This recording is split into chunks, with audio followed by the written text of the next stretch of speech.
할렐루야. 같이 한번 해볼까요? 기쁨의 예배로 힘을 얻으라. 예, 오늘은 이러한 제목을 가지고 함께 느헤미야 7번째 시간을 갖도록 하겠습니다. 요즘 스마트폰이 굉장히 고사양에 좋은 것들이 많아서 이렇게 브랜드 여부를 막론하고 굉장히 고퀄리티의 모든 일상의 편의를 제공을 해 줍니다. 그래서 스마트폰만 있으면 뭐든지 잘 할 수 있는 시대가 돼버렸고, 심지어 이렇게 지방에서도 서울에 이렇게 커피 주문을 할 수 있는 그런 시대까지, 또 비행기 예약이라든지 여러 가지 것들, 이착륙에 관한 정보라든지 그 모든 것들을 스마트폰 내 손 하나로 다 해결할 수 있는 시대가 되었습니다. 그래서 저도 하루에 사용하는 어떤 스마트폰 사용하는 시간이 굉장히 좀 많은 편에 속하는데, 아무리 좋은 핸드폰, 좋은 스마트폰이라고 할지라도 그게 충전이 안 돼 있으면, 즉 배터리가 방전되면 아무리 고사양이고 좋은 기능을 가지고 있고 그렇다고 할지라도 소위 무용지물이 되어 버리는 거예요. 그래서 조금 이제 몇 년 지난 핸드폰 같은 경우는 우리가 이렇게 자꾸 교체를 하고 하는 이유는 뭐냐면, 배터리 수명이 점점 줄어들기 때문에 아무리 좋은 기능을 활용하려고 하더라도 이 배터리가 충족이 되지 않기 때문에, 그래서 다른 것들을 바꾸기도 하고 그렇게 하곤 합니다. 우리가 세상 가운데 한 주간 살아가다 보면 이 모양 저 모양으로 에너지 소비가 되고 배터리가 닳고, 그래서 영적인 방전이 이루어진단 말이에요. 그래서 그것을 충전하는 계기가 바로 예배입니다. 예배를 통해서 우리의 삶 가운데 영적인 재충전이 일어나야 되는데, 여기서 만족스럽게 영적인 충전이 일어나게 되면 한 주 동안 또 100%의 어떤 풀충전된 핸드폰 가지고 든든하게 살 수 있는 것처럼 그렇게 할 수 있지만, 그렇지 않고 이게 뭔가 이렇게 그 예배를 통해서 나의 삶 가운데, 나의 지친 영혼 가운데 만족이 없고 위로가 없으면 한 주간 세상 가운데 억지로 더 달아지는 인생이 되는 거예요. 제가 예전에 차에 대해서 모를 때 처음 면허를 따고 저희 아버지가 남겨놓고 가신 이 자동차를 제가 이렇게 몰았단 말이에요. 몰 줄만 알았지, 면허를 따서 몰 줄만 알았지 관리를 할 줄은 몰랐어요. 그래서 한참 타는데 차가 너무 이상한 거예요. 이상해가지고 정비소에 갔더니 엔진 오일이 거의, 이거는 검은색이 문제가 아니라 다 말라가지고 거의 끈적끈적할 정도로 제가 아무것도 이렇게 보충을 하지 않고 그냥 그렇게 탔던 거예요. 그러니까 사실 가긴 가요. 엔진 오일이 그 지경이 될 때까지 차가 가긴 가. 근데 이게 서서히 망가지기 시작해서 나중에는 결국은 폐차하게 되는 그러한 상황에 이르게 됩니다. 우리의 세상살이가 한 주간의 어떤 영적인 충전이 없이 그렇게 간다면 그래요. 그래도 가긴 가지. 가긴 가는데, 가긴 가는 그 시간들이 누적되다 보면 어느 순간에 이것이 문제로 드러날 때가 많이 있습니다. 바라기는 이 예배를 통해서 여러분들, 하나님이 여러분들 가운데 함께 하시고 나는 하나님의 뜻 가운데 놓여 있음을 확신하는 여러분들은 반드시 하나님 안에서 위로함 얻고 새 힘 얻고 영적인 재충전을 통해서 한 주간도 힘차게 승리하며 나아가는 저와 여러분들 되어주시기를 먼저 주의 이름으로 간절히 축원합니다. 오늘 느헤미야 8장, 오랜만에 느헤미야 또 강해를 하게 되는데, 느헤미야 8장을 통해서 우리가 기쁨의 예배로 힘을 얻으라 그랬는데, 과연 우리의 예배는 기쁜가? 우리의 예배는 그냥 졸다가 가는 건 아닌가? 우리의 예배는 그냥 딴 생각만 하다가 가는 건 아닌가? 나의 예배의 현 주소를 한번 돌이켜보면서 내가 어떻게 해야 예배를 통해서 재충전이 오고 새 힘을 얻고 그렇게 돌아갈 수 있는지 함께 말씀을 통해서 은혜를 나누고자 합니다. 8장 1절부터 한번 보실까요? 이스라엘 자손이 자기들의 성읍에 거주하였다 그랬어요. 이건 뭐냐면, 제가 7장은 읽지 않고 지금 넘어갔는데, 7장은 우리 에스라에서 다루었던 포로 시대에 돌아왔던 사람들에 관한 명단이 나옵니다. 그리고 7장 이전에 우리 6장에서 6장 15장에 보니까 성벽 공사가 52일 만에 끝냈다 그랬어요. 성벽 공사가 이제 그 대규모 공사가 정말 성도들의 피땀 어린 헌신과 수고, 멀티플레이를 하면서 이 성벽 공사가 끝났단 말이에요. 그래서 각자의 성읍으로 돌아가서 지금 휴식을 취하고 있은 지 일주일 만에 지금 이렇게 그 돌아오게 된 거예요. 그래서 이때가 이 계기가 언제냐면 일곱째 달에 이르러 모든 백성이 일제히 수문 앞 광장에 모였다. 그래서 학사 에스라에게 여호와께서 이스라엘에게 명령하신 모세의 율법책을 가져오기를 청했다라고 하는 말씀으로 오늘 8장 1절이 시작을 합니다. 여러분, 이 당시에 예루살렘 성전이 완공되었죠. 그죠? 스룹바벨 성전이 완공되었고, 그 다음에 예루살렘 성벽을 치면서 소위 예루살렘에 갖춰져야 할 기본 세팅은 다 끝났단 말이에요. 그런데 사람들이 지금 예배를 하기 위해 모인 곳은 어디입니까? 수문 앞 광장이에요. 이건 뭐 어디서 모여야 되는데? 성전에서 예루살렘 작지만 예루살렘 성전에서 모여야 되는데 왜 수문 앞 광장에 모였는가? 이러한 생각을 해볼 수가 있겠죠.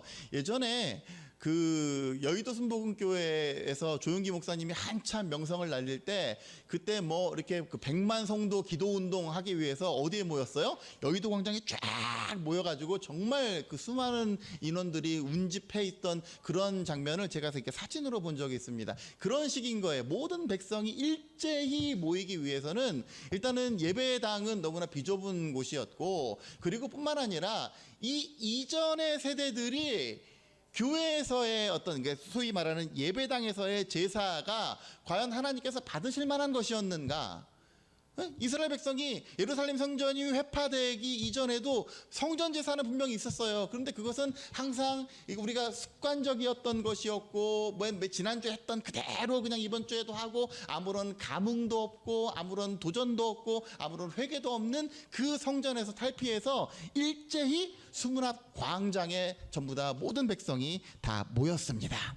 그런데 거기에 보면 원래는 이 사람들이 모이기 위해서는 원래 패턴은, 성경에서 말하는 패턴은 어떤 것이냐면 지도자가 사람들아 다 모여라, 사람들을 불러 모았다, 이렇게 나와야 되는데 8장 1절을 자세히 보면 이 성벽 공사를 마친 사람들이 너나 할 것 없이 자발적으로 다 서로 연통을 해가지고 다 성도들이, 백성들이 주체가 되어서 자발적으로 수문 앞 광장에 모였어요.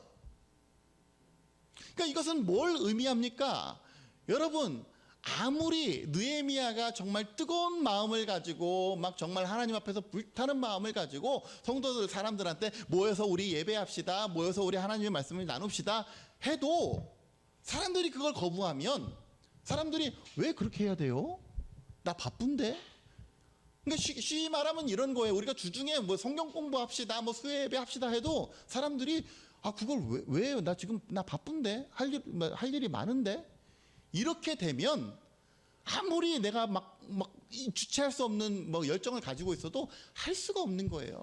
그런데 이거는 뭐냐면 성도들이 일제히 모여가지고 우리 말씀이 갈급하니 제발 말씀을 좀 나눕시다, 말씀을 좀 내게 들려주시오, 말씀을 좀 선포해 주시오 라고 성도들이 먼저 지금 일제히 모여서 다 요청을 하고 있는 거예요.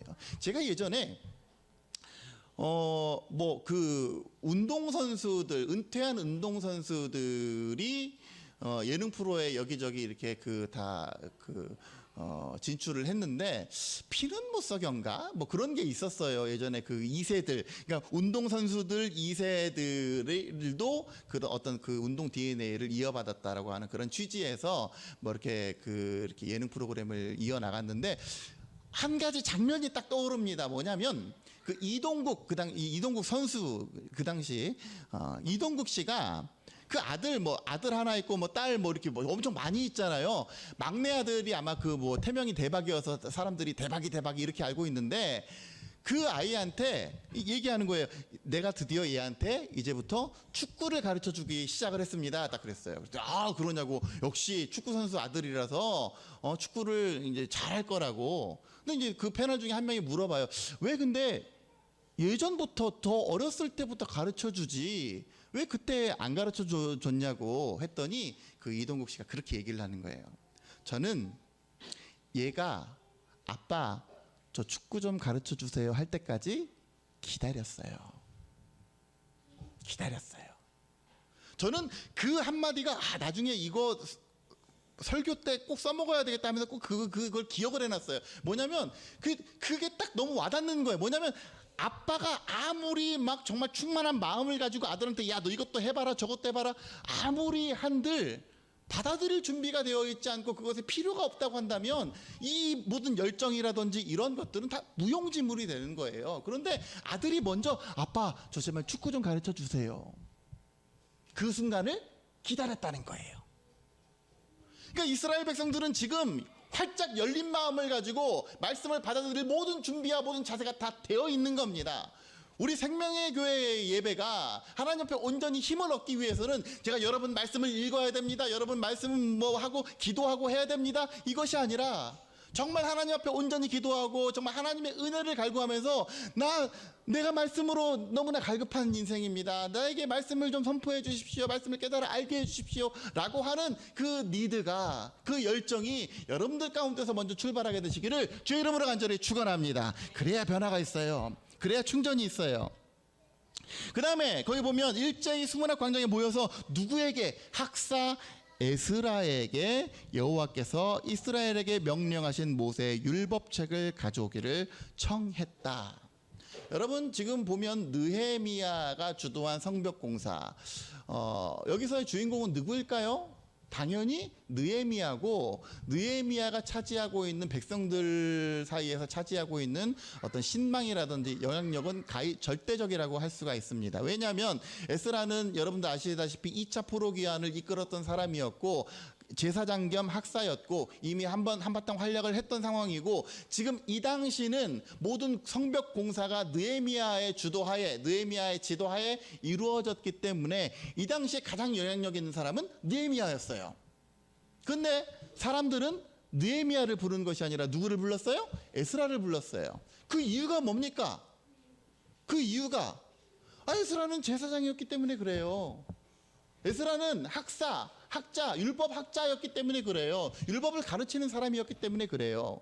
반면에 느헤미야는 쉽게 말하면 평신도입니다. 평신도. 열심히 있는 무슨 선교회 회장 정도 되겠죠. 그러니까 하나님 나라 영적인 질서는 분명히 질서가 있어야 돼요. 어떤 교회가 이렇게 그 평지분파가 일어나는 이유는 뭐냐면 평신도 가운데 내가 좀 이제 보니까 교회 이렇게 하니까 내가 좌지우지할 수 있고 해볼 만하고 이런 영향력이 있는 사람이 심지어 교단까지 침해하고 목회자의 영역까지 침범하고 그러면 사달이 생기는 거예요. 그러기에 성경에서는 지금 사람들은 누구를 부른 겁니까? 제사장 겸 학사 에스라를 불러서 모세의 율법책을 가져오기를 청했다.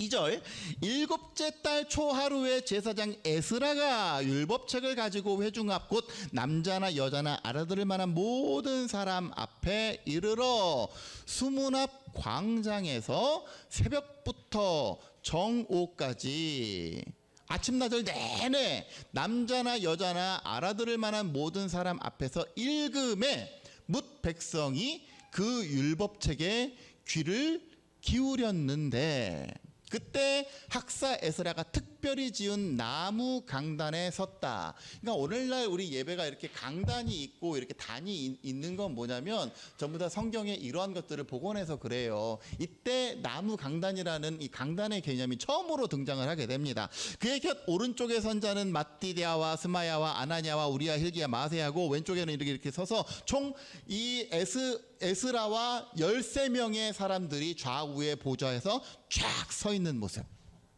5절 에스라가 모든 백성 위에 서서 그들의 목전에 책을 펴니 책을 펼 때에 모든 백성이 일어서니라.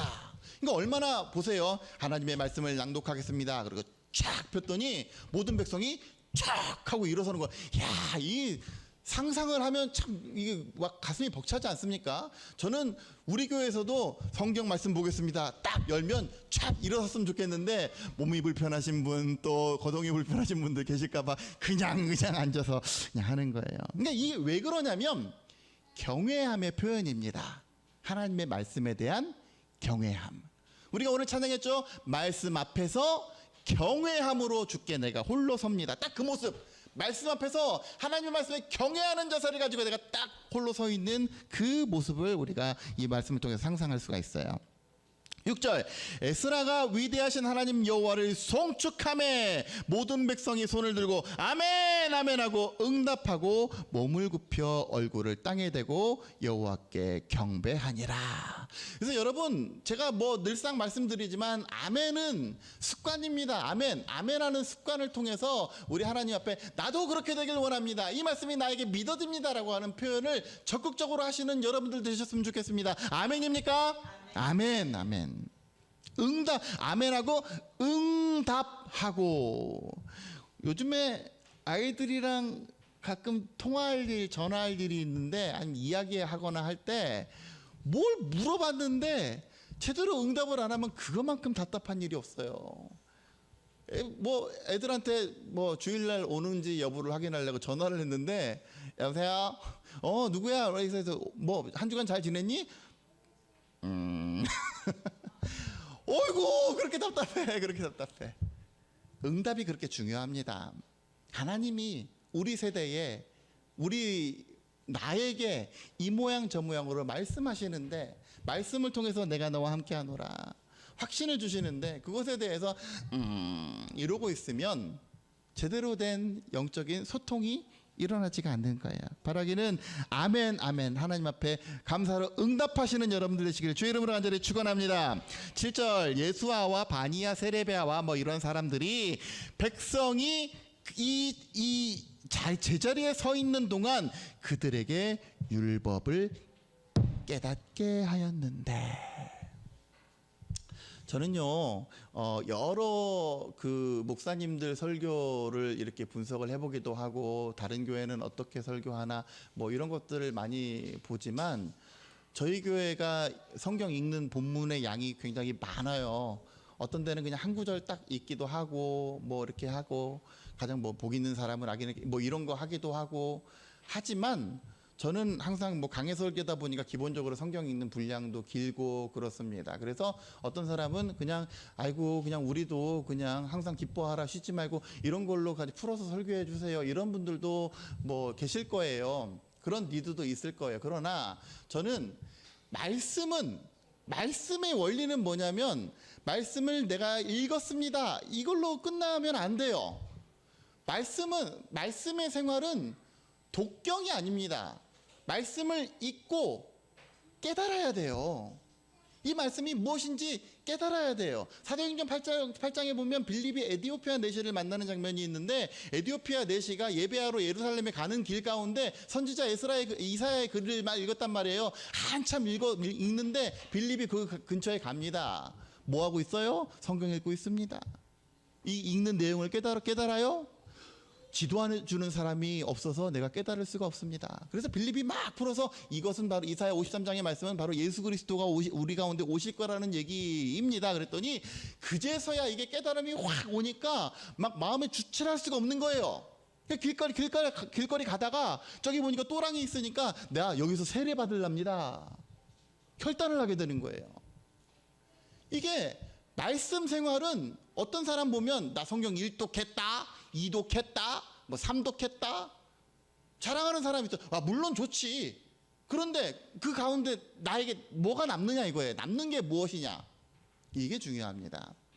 그래서 성경은 적게 읽는 것보다는 많이 읽는 게 물론 좋지만 읽고 깨달음이 있어야 돼요. 깨달음이. 반대로 읽었음에도 불구하고 깨달음이 없으면 그것은 반쪽짜리입니다. 깨달음이 왜 필요한가 이것은 조금 이따가 다시 한번 할 텐데 거기서 보면 지금 보세요. 수문학 광장에서 새벽부터 정오까지 다 읽었다. 사람들이 다 읽었단 말이에요. 그런데 읽고 끝나는 것이 아니라 읽은 것을 그 13명의 에스라의 보좌관들이 다 백성이 서 있는 가운데 한 사람씩 가가지고 이것을 깨닫게 해주는 거예요. 여러분들 제 설교를 들어보면 저는 뭐 예화를 그렇게 막 많이 넣는 편이 아니고, 예전에는 뭐 사람들 막 웃기려고 웃긴 얘기도 많이 하고 그랬지만 강단에 서다 보니까 그럴 시간이 없어요. 왜? 이거 한자라도 더 풀어줘야지. 그래서 깨닫게 하는 과정을 많이 하기 위해서 이렇게 뭐 성경도 많이 읽고 그렇게 되는 거예요. 왜? 깨달음이 중요해요. 깨달음이.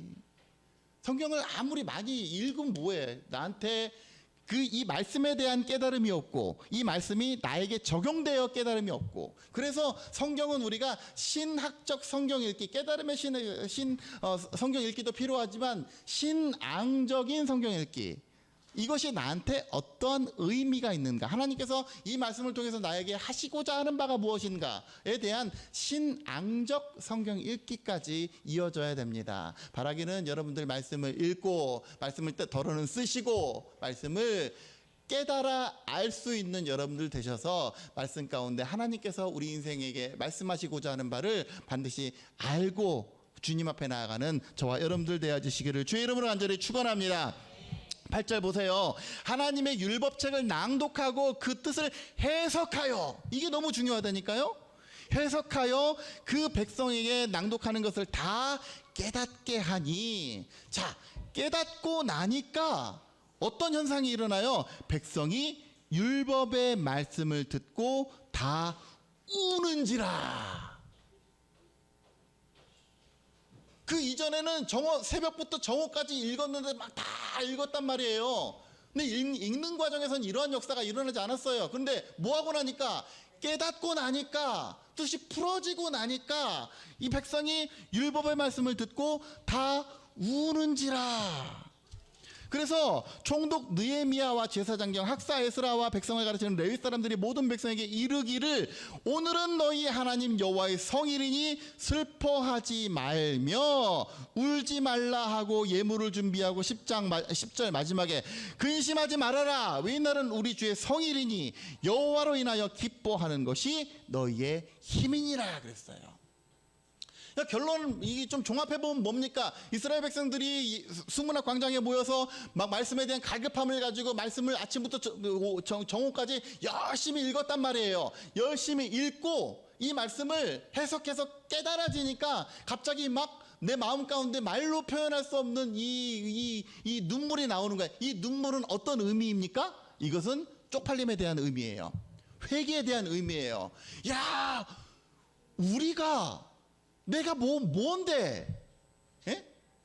하나님께서 이스라엘 백성들을 이렇게 사랑하셨는데 그 사랑하는 하나님을 우리는 과연 어떻게, 우리 조상들은 어떠한 식으로 예배했는가? 왜 예루살렘 성벽이 다 허물어지고 하나님께서 택하신 이 예루살렘이 이 지경이 되었는가? 그래서 왜 우리는 바벨론 포로로 끌려갈 수밖에 없었는가?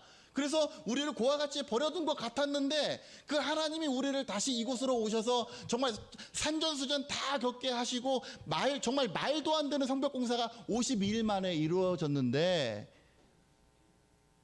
여기에 하나님의 뜻이 깨달아지는 거예요. 왜? 내가 누구라고?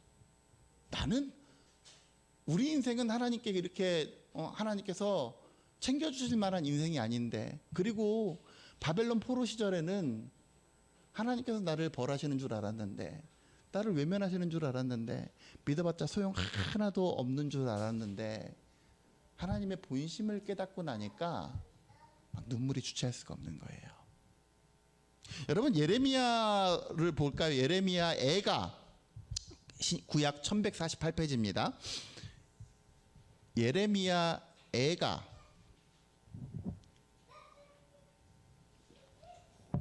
3장, 예레미야 애가 3장 1147페이지 33절 보세요. 32절 33절 뭐라고 하냐면, 그가 비록 근심하게 하시나 그의 풍부한 인자하심에 따라 긍휼히 여기실 것임이라. 주께서 인생으로 고생하게 하시며 근심하게 하심은 본심이 아니시로다. 이게 뭡니까? 예레미야는 지난번에 우리 그 사무엘상 열왕기상하 할 때 제가 다루었지만 예레미야는 참 인기 없는 설교가였어요. 왜?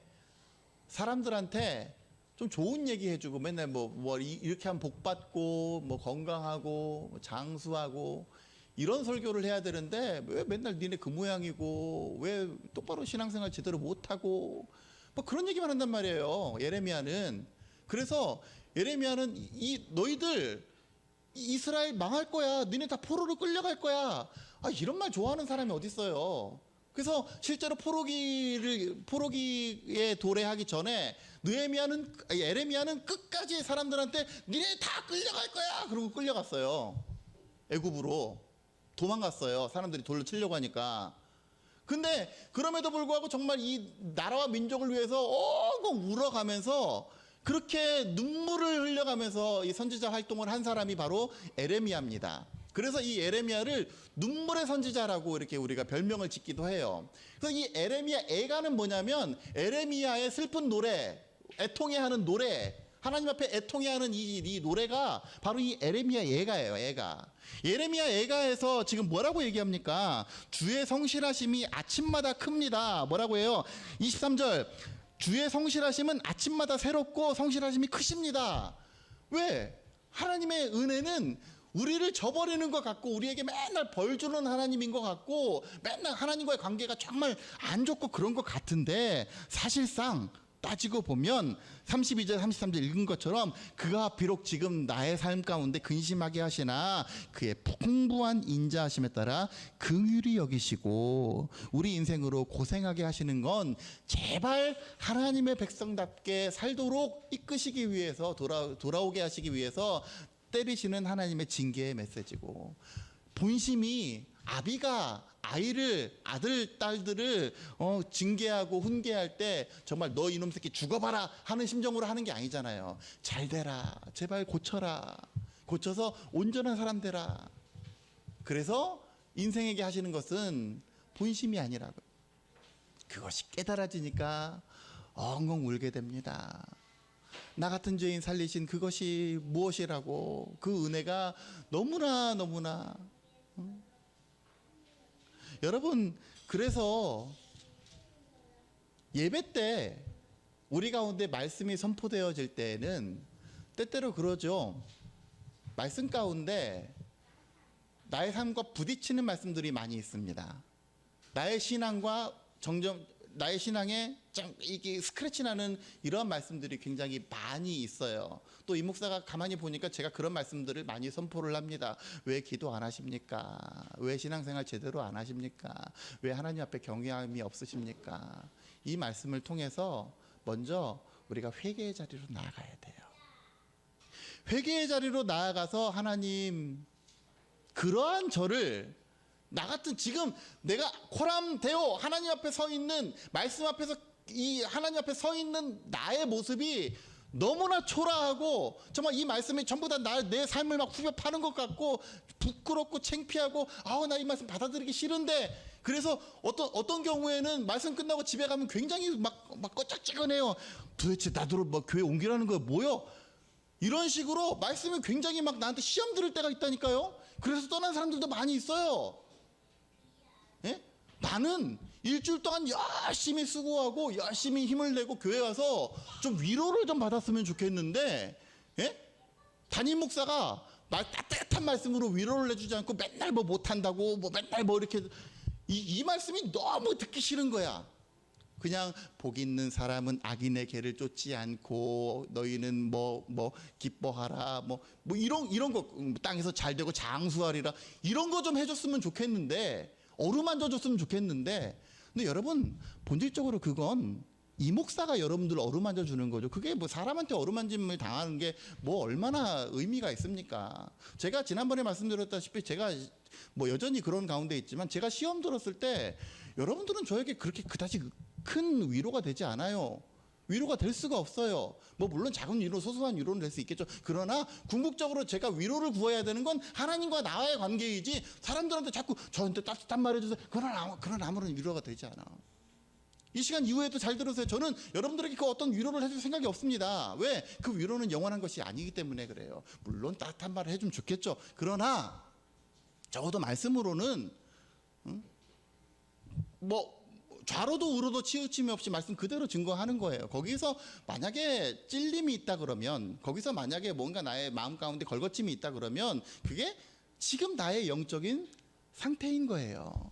예전에 어렸을 때 아까장기라는 게 있어요. 그게 뭐 일본 말이죠. 아까가 아마 빨간색이죠? 그죠? 그 아까장기, 그래서 빨간 약이 아마 아까장기일 건데, 그거를 피부에 바르면 어떻게 됩니까? 아무 일도 안 일어나요. 피부가 빨개지기만 하지. 근데 상처난 피부에 바르면 쫙 거품이 막 올라와요. 그러니까 이 말씀이 나한테 아프다 이렇게 되는 건 내가 상처가 있기 때문에 그래요. 뭔가 문제가 있기 때문에. 그래서 그런 거예요. 왜 기도 안 하십니까? 했는데 난 평소에 기도 열심히 하는 사람이거든? 그러면 그거는 나에게 전혀 문제가 될 게 없어요. 근데 기도 안 하고 신앙생활도 제대로 안 하고 하는 사람한테 왜 당신 신앙생활 그 모양입니까? 그러면 거기서 막 이렇게 되는 거예요. 그런데 그 과정이 반드시 필요합니다. 왜? 예배 가운데 그 과정을 거쳐야, 나 같은 죄인 왜 하나님께서 그럼에도 불구하고 하나님의 은혜 가운데 나를 두시기를 원하십니까? 여기에 마주쳐야 돼요. 그래야 울어야 돼요. 그 울음이 있어야, 그 회개가 있어야, 그래야지 하나님의 은혜 안에 우리가 거할 수가 있는 거예요. 존 뉴스턴이라고 하는 사람이 목사님 아들로 태어나서 사제 아들로 태어났는데, 이 사람은 삐뚤어져가지고 뭐 많이 삐뚤어진 건 아니지만 그 노예 무역상선을 11살 때부터 타가지고 노예 무역하는 일을 이렇게 했어요. 근데 어느 날 풍랑을 막 만난 거예요. 내가 내 인생이 여기서 끝나는구나. 그래서 우리 아버지가 믿는 하나님한테 의지해서, 하나님 나 제발 좀 살려주십시오. 이 풍랑 좀 이렇게 지나가게 해주십시오 라고 했는데, 정말 기적처럼 그 어려운 풍랑에서 살았다는 거예요. 그래서 그때부터 갑자기 이제 궁극적으로 나에게 자비를 베풀어 주셔서, 그래서 정말로 자비를 베풀어 주셨는데, 그때부터 근본적인 질문이 하나가 떠오르는 거예요. 나를? 왜? 하나님이, 나는 믿는 집안에서 태어났고 심지어 우리 아버지가 목사님이고, 그런데 나의 삶은 그동안에 엉망진창이었단 말이에요. 예? 노예, 막 사람들 노예로 세우는데 내가 그 무역상에 앞장서는 사람이고, 내 삶의 포지션이 그렇게 은혜 받을 만한 삶이 아닌데 하나님 나에게 자비를 베풀어 주셔서 했더니 진짜로 자비를 베풀어 줬어요. 살려주셨어요. 근데 왜? 하나님 왜 나를? 이 물음에 들어가니까 이것이 하나님의 은혜구나. 나 같은 죄인마저도 살리신 그 은혜가 너무나 크구나. 내가 이제는 잃었던 생명 찾았고 광명을 얻었으니 이제껏 내가 산 것도 주의 은혜고, 이제 이후의 삶도 내가 주를 위해서, 내가 주님이 기뻐하시는 삶을 위해서 살아가리라. 그게 어메이징 그레이스예요. 나 같은 죄인 살리신 그 은혜 얼마나 놀라. 그러니까 오늘 지금 에스라와 느헤미야와 이 모든 나머지 사람들이 이 이스라엘 백성들한테 뭐라고 얘기합니까? 너희는 오늘 여호와의 성일이니 슬퍼하지 말고 오히려 기뻐하라 그랬어요. 회개를 통해서 내가 나를 향하신 하나님의 은혜를 깨닫게 되면 그 다음에 이어지는 게 뭐예요? 기쁨이 충만한 거예요.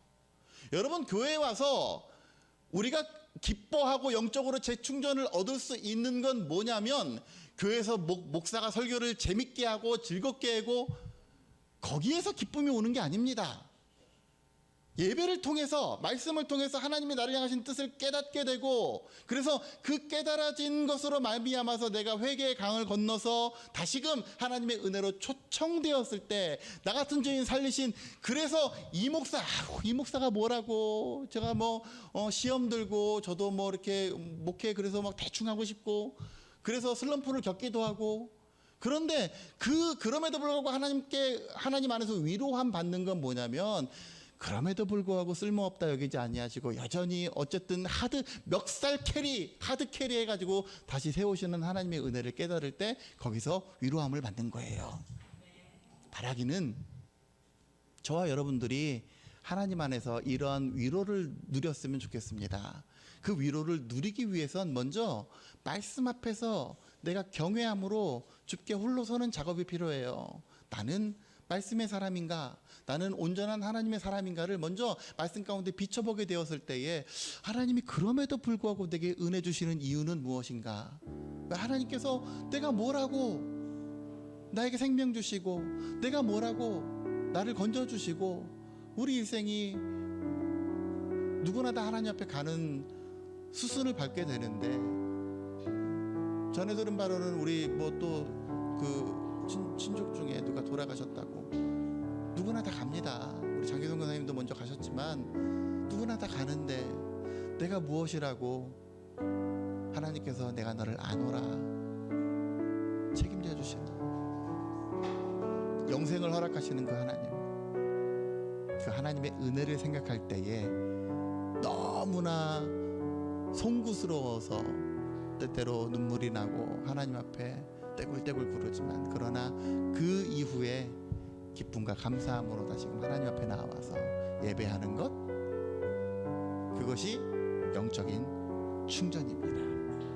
그 영적인 충전이 있게 될 때에 오늘 제목을 통해서 기쁨의 예배, 나 같은 주인 살리신 그 은혜로 인하여 내가 감격스럽습니다. 기쁨의 예배로 다시금 새 힘을 얻고 돌아가는 거예요. 요즘 무선 충전 많이 있죠. 무선 충전 패드에 이거를 올려놓긴 올려놓는데 똑바로 제대로 안 올려놓으면 아무런 일이 일어나지 않습니다. 딱 올려놨을 때 충전주, 그래야 100% 충전되는 거예요. 기왕 예배당 오셔서 그냥 아무렇게나 올려져 있는 것처럼 그러한 예배로 또 한 주를 시작하지 마시고 하나님과 온전히 소통하고 교제하고 말씀 가운데 나를 비춰보고 정말로 진실로 골방에 들어가 하나님 앞에 기도하면서 하나님의 뜻을 깨달아 새로운 기쁨과 감사함이 넘쳐나게 되는 그러한 저와 여러분들의 삶이 되어지시기를 주의 이름으로 간절히 축원합니다.